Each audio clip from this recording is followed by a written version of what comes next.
শুদ্ধ উত্তৰ কোনটো হৈ যাব তো ইয়াৰে ৰাইট এনসাৰ হৈ যাব অপচন নাম্বাৰ ডি আমি পিছৰ প্ৰশ্নলৈ যাব বিচাৰিছো মহাভাৰতত অংশগ্ৰহণ কৰা অসমৰ ৰজাজনৰ নাম কি আছিল সো অপচন চাইটা চাওক আৰু ৰাইট এনসাৰটো আপুনি ক'ব ইয়াৰে শুদ্ধ উত্তৰ হৈ যাব অপচন নাম্বাৰ সি ভগদত্ত ইয়াৰে পিছৰ প্ৰশ্ন ভাৰতৰ মানচেষ্টাৰ বুলি কোনখন ঠাই কোৱা হয় সো আমি যদি আপুনি পিডিএফটো ল'ব বিচাৰে কমেন্টতো আমি নাম্বাৰটো পিন কৰি ৰাখিছো কমেন্ট কৰি পেলাই সো আপুনি তাতে যোগাযোগ কৰি পেলাই পিডিএফটো লৈ ল'ব পাৰে উপকৃত হ'ব বুলি ভাবিছো পিছৰ প্ৰশ্নটো লৈকে আহিছো ভাৰতৰ মানচেষ্টাৰ বুলি কোনখন ঠাই কোৱা হয় তো ইয়াৰে ৰাইট এনসাৰ কোনটো হ'ব আপুনি কওক তো ইয়াৰে ৰাইট এনসাৰ হৈ যাব অপচন নাম্বাৰ বি আহমেদাবাদ পিছৰ প্ৰশ্নটো ভাৰতৰ জল মানৱ বুলি কাক কোৱা হয় অপচন চাইটা চাওক আৰু ৰাইট এনসাৰটো আপুনি ক'ব যদি আপুনি চেনেলটো সাবস্ক্ৰাইব কৰা অনুগ্ৰহ কৰি চেনেলটো সাবস্ক্ৰাইব কৰি ৰাখিব অনাগত দিনৰ এনে ধৰণৰ ভিডিঅ'সমূহ পাবৰ বাবে তো ইয়াৰ ৰাইট এনসাৰ হৈ যাব অপচন নাম্বাৰ এ ৰাজেন্দ্ৰ সিংহ তো ৰাজেন্দ্ৰ সিংহ কি বুলি কোৱা হয় ভাৰতৰ জল মানৱ বুলি কোৱা হয় পিছৰ প্ৰশ্ন তলৰ কোনটো বিশ্ব ঐতিহ্য ক্ষেত্ৰ নহয় খুবেই গুৰুত্বপূৰ্ণ প্ৰশ্ন এনে ধৰণৰ প্ৰশ্ন আপোনালোকে পৰীক্ষাত নিশ্চয় পাব তো ইয়াৰ অপচন চাইটা চাওক আৰু ৰাইট এনসাৰটো আপুনি ক'ব ইয়াৰ শুদ্ধ উত্তৰ হৈ যাব অপচন নাম্বাৰ ডি ডিব্ৰু চৈখোৱাখন বিশ্ব ঐতিহ্য ক্ষেত্ৰ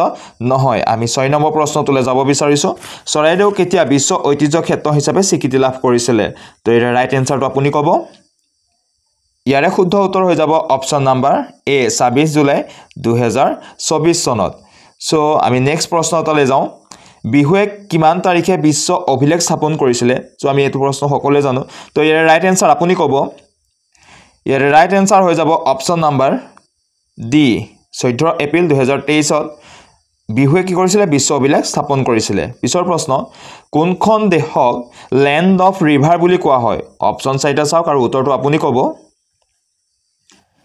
ইয়াৰে ৰাইট এনসাৰ হৈ যাব অপচন নাম্বাৰ কোনটো হৈ যাব এ বাংলাদেশক কি বুলি কোৱা হয় ল্যান্ড অফ ৰিভাৰ বুলি কোৱা হয় তো আমি কাইলে যিমানখিনি পাৰো 50-60টা একদম গুৰুত্বপূৰ্ণ প্ৰশ্নৰ এটা সৰু ভিডিঅ' হলো বনাব যত্ন কৰিম যিহক এতিয়া আমি 9 নম্বৰ প্ৰশ্নলৈ আহিছো কাকচুং বন্যপ্ৰাণী অভয়াৰণ্য কোন জিলাত আছে অপচন চাইটা চাই ৰাইট এনসাৰটো আপুনি ক'ব ইয়াৰে শুদ্ধ উত্তৰ হৈ যাব অপচন নাম্বাৰ সি গোলাঘাটত আছে পিছৰ প্ৰশ্ন অসম মালা প্ৰকল্প অসম চৰকাৰৰ কোনটো বিভাগে ৰূপায়ণ কৰে এনে ধৰণৰ প্ৰশ্ন আগৰ পৰীক্ষাটো আহিছে তো গুৰুত্বপূৰ্ণ হ'ব তো ইয়াৰে ৰাইট এনসাৰ আপুনি ক'ব অপচন নাম্বাৰ কোনটো সি লোক নিৰ্মাণ বিভাগ পিছৰ প্ৰশ্ন মিছন বসুন্ধৰা আঁচনি কেতিয়াৰে পৰা আৰম্ভ কৰা হৈছিল অপচন চাইটা চাই ৰাইট এনসাৰটো আপুনি ক'ব অপচন নাম্বাৰ কোনটো হৈ যাব ইয়াৰে এ 2 অক্টোবৰ 2021 সো আমি পিছৰ প্ৰশ্নটোলৈ যাওঁ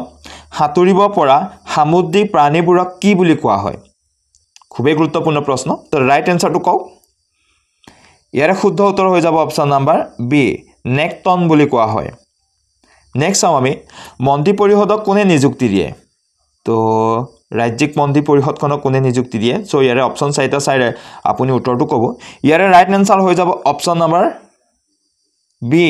ৰাজ্যপালে আমি নেক্সট চাওঁ দাণ্ডি যাত্ৰা সময়ত ভাৰতৰ ভাইসৰয় জেনেৰেল কোন আছিল অপচন চাইটা চাই ৰাইট এনসাৰটো ক'ব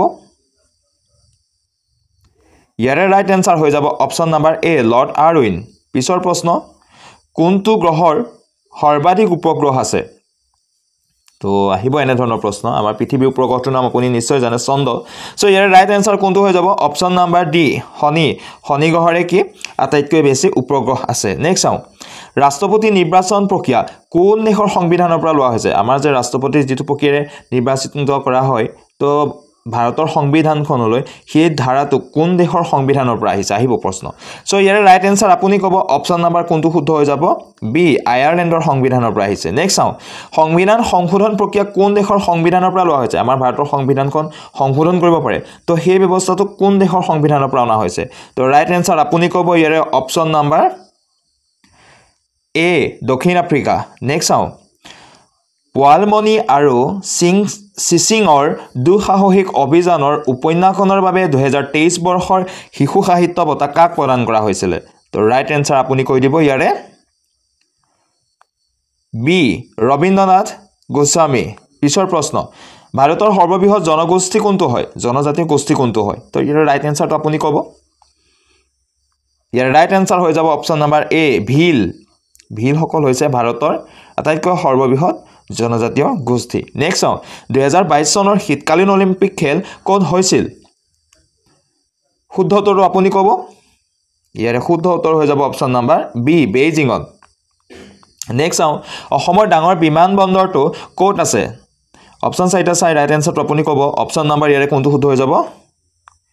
বি বৰজাৰত আছে নেক্সট চাওঁ সাহিত্য একাডেমী বঁটা লাভ কৰা প্ৰথম অসমীয়া উপন্যাস কোনখন অপশ্যন চাৰিটা চাই ইয়াৰে শুদ্ধ উত্তৰটো ক'ব ইয়াৰে শুদ্ধ উত্তৰ হৈ যাব অপশ্যন নাম্বাৰ এ হিয়াৰিংগম আমি নেক্সট চাওঁ অসম উপত্যকা সাহিত্য বঁটা লাভ কৰা প্ৰথম ব্যক্তি কোন অপশ্যন চাৰিটা চাওঁ আৰু ইয়াৰে শুদ্ধ উত্তৰটো হ'ব option C Bhabendranath Saikia next অসীমত যাৰ হেৰাল সীমা গ্ৰন্থখনৰ প্ৰণেতা কোন হয় অপশ্যন চাৰিটা চাই আপুনি শুদ্ধ উত্তৰটো ক'ব চ' ইয়াৰে শুদ্ধ উত্তৰ হৈ যাব অপশ্যন নাম্বাৰ চি কাঞ্চন বৰুৱা পিছৰ প্ৰশ্ন অসম সাহিত্য সভাৰ প্ৰথম মহিলা সভানেত্ৰী কোন আছিলে তো ইয়াৰে ৰাইট এনসাৰটো আপুনি ক'ব option number B Nalinibala Devi next চাওঁ কোনজন সাহিত্যিকক সৌৰভ কুমাৰ চলিহা নামেৰে জনা যায় অপশ্যন চাৰিটা চাই ৰাইট এনসাৰটো ক'ব ইয়াৰে শুদ্ধ উত্তৰ হৈ যাব অপশ্যন নাম্বাৰ এ সুৰেন্দ্ৰনাথ মেধি তেওঁক কি বুলি কোৱা হয় কুমাৰ চলিহা বুলি সৌৰভ কুমাৰ চলিহা বুলি কোৱা হয় নেক্সট চাওঁ ভাৰতৰ পূৰ্বৰ মুখ্য ন্যায়াধীশ ৰঞ্জন গগৈ আত্মজীৱনীখনৰ নাম কি আছিলে অপশ্যন চাৰিটা এবাৰ চাই লওক গুৰুত্বপূৰ্ণ প্ৰশ্ন ইয়াৰ ৰাইট এনসাৰ আপুনি ক'ব option number A justice for the জাজ নেক্সট চাওঁ পিছৰ প্ৰশ্ন তলত কোনজন ব্যক্তিয়ে 2023 বৰ্ষৰ পদ্মশ্ৰী বঁটা লাভ কৰিছিলে অপশ্যন চাৰিটা এবাৰ চাই লওক 2023 বৰ্ষত আমাৰ অসমৰ তিনিজন ব্যক্তিয়ে পদ্মশ্ৰী বঁটা লাভ কৰিছিলে তাৰে এজনৰ কথা সুধিছে ইয়াৰে ৰাইট এনসাৰ হৈ যাব option number B Hemchandra Goswami তেওঁ মুখাশিল্পৰ বাবে লাভ কৰিছিলে নেক্সট চাওঁ অভিযাত্ৰী উপন্যাসখন কাৰ জীৱনৰ ওপৰত আধাৰিত এনেধৰণৰ প্ৰশ্নটো খুবেই আহে তো ইয়াৰে ৰাইট এনসাৰটো আপুনি ক'ব অপশ্যন নাম্বাৰ চি চন্দ্ৰপ্ৰভা শইকীয়াৰ জীৱনীৰ ওপৰত আধাৰিত পিছৰ প্ৰশ্ন তলত কোনখন ৰুবুল মাউত ডাঙৰীয়াৰ গ্ৰন্থ এখন তেওঁ খুবেই গুৰুত্বপূৰ্ণ গ্ৰন্থ তো অপশ্যন চাৰিটা চাই লওক বকুল ফুলৰ দৰে এখনটো মৃণাল কলিতা ছাৰৰ হয় চ' ইয়াৰে ৰাইট এনসাৰ কোনটো হৈ যাব অপশ্যন নাম্বাৰ বি মোৰো এটা সপোন আছে তো সূৰ্য ফুলৰ দেশলৈ গায়ত্ৰী প্ৰান্তিক শৰ্মা বাইদেউৰ হয় নেক্সট চাওঁ শকুনি প্ৰতিশোধ গ্ৰন্থখনৰ লিখক কোন হয় তো ইয়াৰে ৰাইট এনসাৰ আপুনি ক'ব option number C Ganesh Gogoi পিছৰ প্ৰশ্নটো চাওঁ গৰিয়সী আলোচনীখনৰ প্ৰথম সম্পাদক কোন আছিলে অপশ্যন চাৰিটা চাই ৰাইট এনসাৰটো ক'ব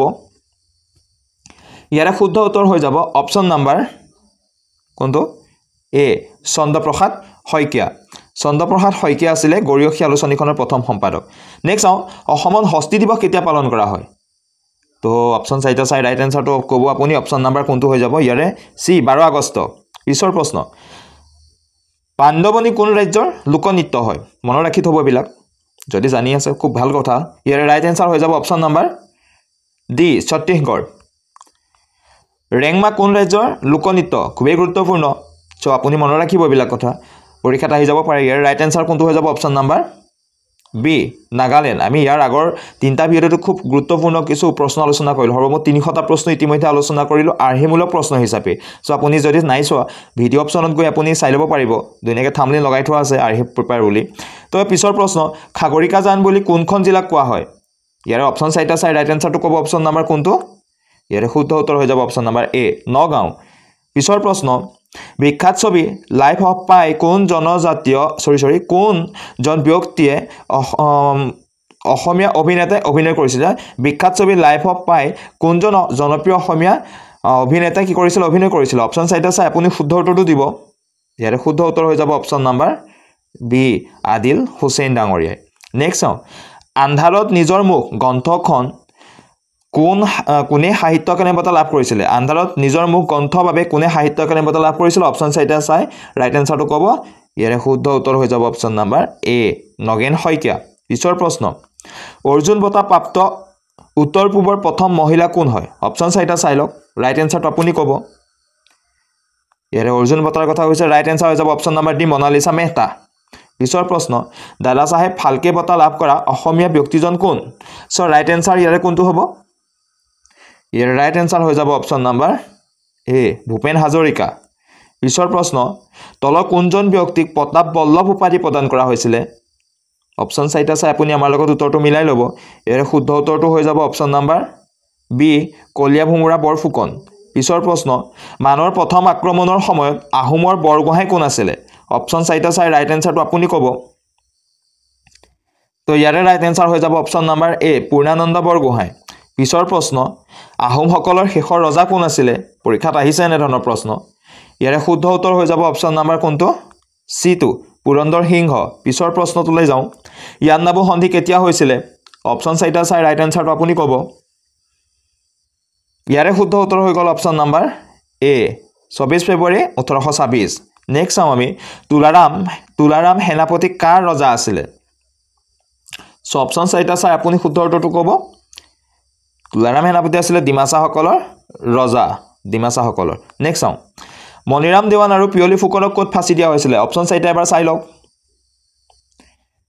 আপুনি শুদ্ধ উত্তৰটো আমাৰ লগত মিলাই ল'ব ইয়াৰে শুদ্ধ উত্তৰ কোনটো হৈ যাব অপচন নাম্বাৰ এ যোৰহাট কেন্দ্ৰীয় কাৰাগাৰত তেওঁলোকক ফাঁচি দিয়া হৈছিল পিছৰ প্ৰশ্নটোলৈ যাওঁ 2024 চনৰ নেলছন মেণ্ডেলা জীৱনজোৰা কৃতিত্ব বঁটা লাভ কৰা প্ৰথম ভাৰতীয় কোন খুবেই গুৰুত্বপূৰ্ণ প্ৰশ্ন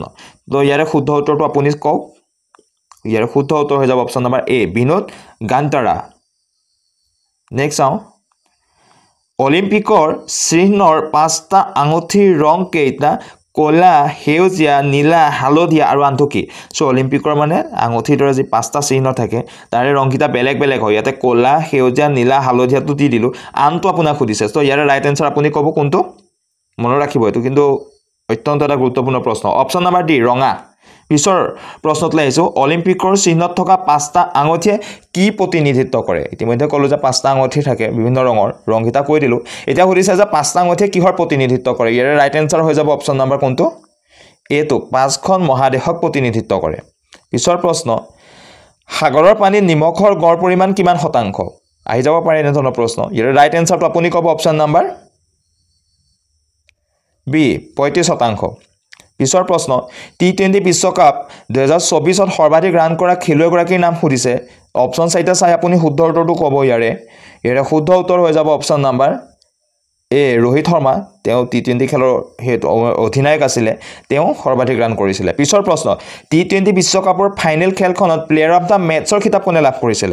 সো অপচন চাইটা চাই লওক আৰু ৰাইট এনসাৰটো আপুনি ক'ব ইয়াৰে শুদ্ধ উত্তৰ হৈ যাব অপচন নাম্বাৰ এ বিৰাট কোহলি পিছৰ প্ৰশ্ন টি20 বিশ্বকাপৰ প্লেয়াৰ অফ দা সিৰিজৰ খিতাপ কোনে লাভ কৰিছিল তো ইয়াৰে অপচন চাইটা চাই আপুনি শুদ্ধ উত্তৰটো ক'ব ইয়াৰে শুদ্ধ উত্তৰ হৈ যাব অপচন নাম্বাৰ এ জাসপ্ৰীত বুমৰা তেওঁ ভাৰতীয় বেগী বলাৰ হয় তেওঁ লাভ কৰিছিল পিছৰ প্ৰশ্ন কামৰূপত কোনে পাল বংশ প্ৰতিষ্ঠা কৰিছিল অপচন চাইটা চাই আপুনি শুদ্ধ উত্তৰটো আমাৰ লগত মিলাই ল'ব ইয়াৰে শুদ্ধ উত্তৰ হৈ গ'ল অপচন নাম্বাৰ এ ব্ৰহ্মপাল তেওঁ কি কৰিছিল কামৰূপত পাল বংশ প্ৰতিষ্ঠা কৰিছিল পিছৰ প্ৰশ্ন বৰগাঁও তামৰফলি কোনজল পান ৰজাৰ শাসনকালৰ আছিল অপচন চাইটা এবাৰ চাই লওক ইয়াৰে শুদ্ধ উত্তৰ হৈ যাব option number D two Ratnapal পিছৰ প্ৰশ্ন নুমলীগড় শোধনাগাৰ কোন জিলাত অৱস্থিত অপচন চাইটা চাই উত্তৰটো ক'ব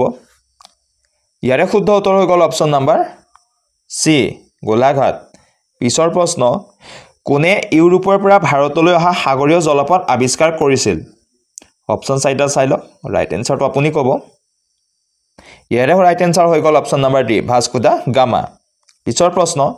ৰেজিয়া সুলতানা কিহৰ শাসক আছিল অপচন চাইটা চাই লওক দাহ বংশৰ খিলিজি বংশৰ তুগলক বংশৰ আৰু সুৰ বংশৰ তো আপুনি ক'ব ইয়াৰে ৰাইট এনসাৰ কোনটো অপচন নাম্বাৰ এ টু দাহ বংশৰ প্ৰতিষ্ঠা কৰিছিল তেওঁ বা শাসক আছিল নেক্সট চাওঁ আমি স্বাধীন ভাৰতৰ প্ৰথম শিক্ষামন্ত্ৰী আছিল কোন অপচন চাইটা এবাৰ চাই লওক ইয়াৰে শুদ্ধ উত্তৰ হৈ যাব option number B Abdul Kalam Azad next চাওঁ তল কোনখন অশোকৰ শেষৰ যুদ্ধ আছিল অপচন চাইটা চাই আপুনি ৰাইট এনসাৰটো ক'ব অপচন নাম্বাৰ বি কলিঙ্গ যুদ্ধ পিছৰ প্ৰশ্ন মৌৰ্য সাম্ৰাজ্যৰ শেষৰ ৰজা কোন আছিল তো ইয়াৰে কোনটো হ'ব শুদ্ধ উত্তৰ অপচন নাম্বাৰ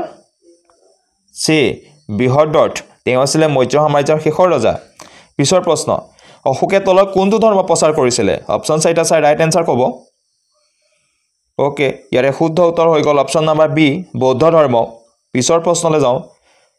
মনুস্মৃতি কাৰ সৈতে জড়িত অপচন চাইটা এবাৰ চাই লওক এনে ধৰণৰ প্ৰশ্ন আহিছে কিন্তু এবাৰ ইয়াৰে শুদ্ধ উত্তৰ হৈ যাব অপচন নাম্বাৰ বি মনুস্মৃতি আইন সম্বন্ধীয় এটা বিষয় পিছৰ প্ৰশ্ন মেগাস্থনিছৰ ৰচনা ইণ্ডিকাত কোনটো বংশৰ বিষয়ে উল্লেখ আছে তো আগৰ এটা ভিডিঅ'ত আমি এইখিনি কথা কৈছিলোঁ তো ইয়াৰ ৰাইট এনসাৰ আপুনি ক'ব কোনটো হ'ব অপচন নাম্বাৰ এ মৌৰ্য বংশৰ বিষয়ে আছে নেক্সট চাওঁ শাহজাহানৰ শাসনকালত ৰাজকবি কোন আছিলে খুবেই গুৰুত্বপূৰ্ণ প্ৰশ্ন এবাৰ পৰীক্ষাত এনেধৰণৰ প্ৰশ্ন আহি আছে সো ইয়াৰ ৰাইট এনসাৰ আপুনি ক'ব ইয়াৰ শুদ্ধ উত্তৰ হৈ যাব অপচন নাম্বাৰ এ কালিম আছিলে শাহজাহানৰ শাসনকালত তেওঁ ৰাজকবি নেক্সট চাওঁ পিছৰ প্ৰশ্ন জিজিয়াকৰ কোনে পুনৰ প্ৰৱৰ্তন কৰিছিল এটা খুবেই গুৰুত্বপূৰ্ণ বিষয় এটো সো ইয়াৰ ৰাইট এনসাৰটো আপুনি ক'ব ইয়াৰ ৰাইট এনসাৰ হৈ যাব অপচন নাম্বাৰ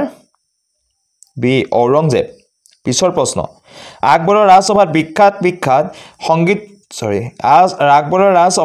বিখ্যাত সংগীতজ্ঞ তানসেনৰ প্ৰকৃত নামটো কি আছিলে তানসেনৰ কথা সুধিছে ইয়াতে প্ৰকৃত নামটো কি সুধিছে তো ৰাইট এনসাৰটো আপুনি ক'ব অপচন নাম্বাৰ সি ৰামতনু পাণ্ডে পিছৰ প্ৰশ্ন প্ৰসিদ্ধ ময়ূৰ সিংহাসন কোনজন মোগল সম্ৰাটে নিৰ্মাণ কৰিছিল অপচন চাইটা এবাৰ চাই লওক ইয়াৰ ৰাইট এনসাৰটো আপুনি ক'ব অপচন নাম্বাৰ বি শাহজাহান পিছৰ প্ৰশ্ন বাদশাহনামা কোনে লিখিছিলে অপচন চাইটা চাই ৰাইট এনসাৰটো ক'ব ইয়াৰ শুদ্ধ উত্তৰ হৈ যাব option number D Abul Hamid Lahori পিছৰ প্ৰশ্ন পানিপথৰ প্ৰথম যুদ্ধ কাৰ মাজত হৈছিল এটা খুবেই গুৰুত্বপূৰ্ণ প্ৰশ্ন হয় গেট 4 ৰ বাবে ইয়াৰ অপচন কেইটা চাই ৰাইট এনসাৰটো আপুনি ক'ব আমি সকলোৱে জানিম এটো বাবৰ আৰু ইব্ৰাহিম লোদিৰ মাজত হৈছিল পিছৰ প্ৰশ্ন চাও আইনী আকবৰী কোনে লিখিছিলে অপচন চাইটা চাই আপুনি ক'ব ইয়াৰে শুদ্ধ উত্তৰ হৈ যাব অপচন নাম্বাৰ এ আবুল ফজলে লিখিছিলে পিছৰ প্ৰশ্ন হালদিঘাটৰ যুদ্ধত আকবৰৰ সেনাপতি কোন আছিলে অপচন চাইটা চাই লওক গুৰুত্বপূৰ্ণ প্ৰশ্ন এবিলাক ইয়াৰ ৰাইট এনসাৰ ক'ব আপুনি অপচন নাম্বাৰ বি মানসিংহ পিছৰ প্ৰশ্ন চৌচা যুদ্ধ কাৰ মাজত হৈছিল অপচন চাইটা চাই আপুনি উত্তৰটো দিব ইয়াৰে শুদ্ধ উত্তৰ হৈ গৈছে অপচন নাম্বাৰ বি হুমায়ুন চেৰ শাহ সুখী option so next question 74 Akbar নামা কোনে লিখিছিলে অপচন চাইটা চাই লওক কোৱেশ্চন নম্বৰ 74 ৰ শুদ্ধ উত্তৰ কোনটো হৈ যাব এতিয়া ইয়াৰে শুদ্ধ উত্তৰ কম আমি option number D Abul Fazal পিছৰ প্ৰশ্ন আৰ্য সমাজৰ প্ৰতিষ্ঠাপক কোন আছিল অপচন চাইটা চাই লওক ইয়াৰ শুদ্ধ উত্তৰ ক'ব আপুনি অপচন নাম্বাৰ এ দয়ানন্দ সৰস্বতী পিছৰ প্ৰশ্ন আধুনিক ভাৰতৰ পিতৃ বুলি কাক কোৱা হয় অপচন চাইটা চাই ৰাইট এনসাৰটো দিব সোনকাল কৰিব এটো প্ৰশ্ন ইজি হয় ইয়াৰ ৰাইট এনসাৰ হৈ যাব option number D Raja Rammohan Roy হৈছে আমাৰ আধুনিক ভাৰতৰ তেওঁকে পিতৃ বুলি কোৱা হয় নেক্সট আমি বেদলৈ উভতি যোৱা এই স্লোগানটো কাৰ আছিলে সো ইয়াৰ ৰাইট এনসাৰ হৈ যাব অপচন নাম্বাৰ সি দয়ানন্দ সৰস্বতীৰ আছিলে বেদলৈ উভতি যোৱা নেক্সট চাও পিছৰ প্ৰশ্ন আত্মীয় সভাখন কোনে প্ৰতিষ্ঠা কৰিছিল ইয়াৰ ৰাইট এনসাৰ আপুনি ক'ব option number B Raja Rammohan Roy আমি পিছৰ প্ৰশ্নটো চাই লওঁ গোলামগিৰি গ্ৰন্থখনৰ লেখক কোন হয় ইয়াৰ ৰাইট এনসাৰ কোনটো হ'ব ইয়াৰ ৰাইট এনসাৰ হৈ যাব অপচন নাম্বাৰ এ ওকে অপচন নাম্বাৰ এ জ্যোতিবা ফুলে পিছৰ প্ৰশ্ন কোন দুজন ইংৰাজ বিষয়াক হত্যা কৰি 1857 চনৰ বিদ্ৰোহৰ সূচনা কৰিছিল ইয়াৰ পিছতে 1857 চনৰ বিদ্ৰোহ আৰম্ভ হৈছিল তো ইয়াৰ ৰাইট এনসাৰ কি হৈ যাব কোনে হত্যা কৰিছিল অপচন নাম্বাৰ এ মঙ্গল পাণ্ডে পিছৰ প্ৰশ্ন সিপাহী বিদ্ৰোহৰ আৰম্ভণি ক'ত হৈছিল অপচন চাইটা চাই লওক ইয়াৰ শুদ্ধ উত্তৰ আপুনি ক'ব অপচন নাম্বাৰ সি সিপাহী বিদ্ৰোহ প্ৰথম মিৰাটত হৈছিল পিছৰ প্ৰশ্ন কোনজন ব্যক্তি নানা সাহেব বুলি জনা যায় অপচন কেইটা চাই লওক এবাৰ গুৰুত্বপূৰ্ণ প্ৰশ্ন এটো হয় ইয়াৰ শুদ্ধ উত্তৰ হৈ যাব option number B Balaji Bajirao পিছৰ প্ৰশ্ন ভাৰতৰ শেষৰজন ভাইসৰয় কোন আছিল আহি যাব পৰীক্ষাত এবিলাক প্ৰশ্ন কিন্তু ইয়াৰ ৰাইট এনসাৰ আপুনি ক'ব অপচন নাম্বাৰ সি লৰ্ড মাউণ্টবেটেন নেক্সট চাও এটা নীল খেতিয়কসকলৰ বাবে মহাত্মা গান্ধীয়ে কোন সত্যাগ্ৰহ বিদ্ৰোহ আৰম্ভ কৰিছিল নীল খেতি হয় এটা ইয়াৰে শুদ্ধ উত্তৰ হ'ব আপুনি ক'ব ইয়াৰে শুদ্ধ উত্তৰ কোনটো হৈ যাব অপচন নাম্বাৰ এ চম্পাৰণ পিছৰ প্ৰশ্ন জালিয়ানৱালাবাগ হত্যাকাণ্ডৰ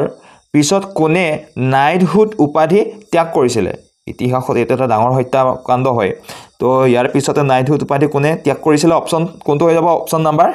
ডি ৰবীন্দ্ৰনাথ ঠাকুৰে পিছৰ প্ৰশ্ন মহাত্মা গান্ধীয়ে কাক ৰাজনৈতিক গুৰু হিচাপে অভিহিত কৰিছিল অপচন চাইটা এবাৰ চাই লওক তো ইয়াৰ ৰাইট এনসাৰ আপুনি ক'ব option number B Gopal Krishna Gokhale আন এটা কুৱেশ্যন নিমাতী কন্যা নাটকখন কাৰ হয় অপচন চাইটা চাই আপুনি উত্তৰটো দিব পাৰিব সোনকালে পাৰিব এটো অপচন নাম্বাৰ ডি হয় জ্যোতিপ্ৰসাদ আগৰৱালা পিছৰ প্ৰশ্ন ইয়াণ্ডাবু সন্ধি ইষ্ট ইণ্ডিয়া কোম্পানী আৰু কাৰ মাজত হৈছিল ইয়াৰে ৰাইট এনসাৰ হৈ যাব অপশ্যন নাম্বাৰ বি বৰমাৰ ৰজা নেক্সট চাওঁ যোৰহাটত অৱস্থিত চাহ গৱেষণা কেন্দ্ৰটোৰ নাম কি একেবাৰে সাধাৰণ প্ৰশ্ন এইটো ইয়াৰে ৰাইট এনসাৰ আপুনি নিশ্চয় ক'ব পাৰিব অপশ্যন নাম্বাৰ এ টুকোলাই পিছৰ প্ৰশ্ন তলৰ কোনজন অসম সাহিত্য সভাৰ সভাপতি নহয় এনে ধৰণৰ প্ৰশ্ন কিন্তু এবাৰ আহিছে তো ইয়াৰ ৰাইট এনসাৰ আপুনি ক'ব অপশ্যন নাম্বাৰ সি সতি বহুমতাৰে নেক্সট চাওঁ শিৱসাগৰৰ নিকটৱৰ্তী খৰাগুৰি চাপৰিত কোনগৰাকী ব্যক্তিক সমাধিস্থ কৰা হৈছিল অপশ্যন চাৰিটা আপুনি চাই উত্তৰটো দিব ইয়াৰ ৰাইট এনসাৰ হৈ যাব option number B Azan Pir next চাওঁ আমি ইণ্ডিয়ান পেনোৰামত প্ৰদৰ্শিত প্ৰথম অসমীয়া চলচ্চিত্ৰ কোনখন আছিলে তো ইয়াৰ ৰাইট এনসাৰ আপুনি ক'ব অপশ্যন নাম্বাৰ 92 কুৱেশ্যনটোৰ অপশ্যন নাম্বাৰ এ সন্ধ্যাৰাগ এইখন হৈছে ইণ্ডিয়ান পেনোৰামত প্ৰদৰ্শিত প্ৰথম অসমীয়া চলচ্চিত্ৰ নেক্সট চাওঁ হাইদাং গীত কাৰ লগত জড়িত অপশ্যন চাৰিটা চাই ইয়াৰ ৰাইট এনসাৰ আপুনি ক'ব অপশ্যন নাম্বাৰ এ সোণোৱাল কছাৰীৰ লগত পিছৰ প্ৰশ্ন ভাৰতীয় ক্ষেপণাস্ত্ৰৰ প্ৰযুক্তিৰ পিতৃ বুলি কাক কোৱা হয় এইটোতো সাধাৰণ প্ৰশ্ন আপুনি পাৰিবই ইয়াৰ ৰাইট এনসাৰ হৈ যাব option number D APJ Abdul কালামক তেওঁকে কোৱা হয় নেক্সট চাওঁ ভাৰতৰ প্ৰথম উপগ্ৰহ কোনটো আছিলে তো ৰাইট এনসাৰ আপুনি ক'ব অপশ্যন নাম্বাৰ এ আৰ্যভট্ট তো স্পেলিংটো ভুল হৈ থাকিলে আৰ্যভট্ট নেক্সট চাওঁ গুৱাহাটীত প্ৰথম এদিনীয়া আন্তৰ্জাতিক ক্ৰিকেট খেলখন কাৰ মাজত অনুষ্ঠিত হৈছিলে সো আমাৰ এটা খুবেই গুৰুত্বপূৰ্ণ প্ৰশ্ন এনে ধৰণৰ প্ৰশ্ন এবাৰ এডিআৰিত আহিছে তো এইটো আহি যাব পাৰে অপশ্যন নাম্বাৰ এৰে শুদ্ধ হ'ব বি টু ভাৰত আৰু ৱেষ্ট ইণ্ডিজৰ মাজত হৈছিলে আমি নেক্সট চাওঁ গামোচাই জিআই টেগ কেতিয়া লাভ কৰিছিলে অপশ্যন চাৰিটা চাই ৰাইট এনসাৰটো আপুনি ক'ব ইয়াৰে ৰাইট এনসাৰ হৈ গৈছে অপশ্যন নাম্বাৰ এ ডিচেম্বৰ 2022 পিছৰ প্ৰশ্ন ভাৰতৰ কোনটো খেলক ক্ৰীড়াৰ ৰজা বুলি কোৱা হয় অপশ্যন চাৰিটা চাই আপুনি শুদ্ধ উত্তৰটো দিব ইয়াৰে শুদ্ধ উত্তৰ হৈ যাব অপশ্যন নাম্বাৰ ডি ক্ৰিকেট খেলক ভাৰতীয় ক্ৰীড়াৰ ৰজা বুলি কোৱা হয় নেহেৰু কাপ কি খেলৰ লগত জড়িত অপশ্যন চাৰিটা চাই আপুনি ৰাইট এনসাৰটো দিব আগৰ ভিডিঅ'টো এইটো বিষয়ে আলোচনা কৰিছোঁ আমি ইয়াৰ ৰাইট এনসাৰ হৈ যাব অপশ্যন নাম্বাৰ এ ফুটবল পিছৰ প্ৰশ্ন ফণী কি তো ইয়াৰে চাৰিটা অপশ্যন চাই লওক আৰু শুদ্ধ উত্তৰটো আপুনি ক'ব সাগৰীয় ঘূৰ্ণীবতাহ হিমবাহ গিৰিপথ জলপথ তো ইয়াৰ ৰাইট এনসাৰ হৈ যাব অপশ্যন নাম্বাৰ এ সো আমি ইয়াতে ভিডিঅ'টো শেষ কৰিব বিচাৰিছোঁ যদি আপুনি ভিডিঅ'টো চাই আছে লাইক এটা কৰিব শ্বেয়াৰ কৰি দিব চেনেলটো ছাবস্ক্ৰাইব কৰিবলৈ নাপাহৰিব ধন্যবাদ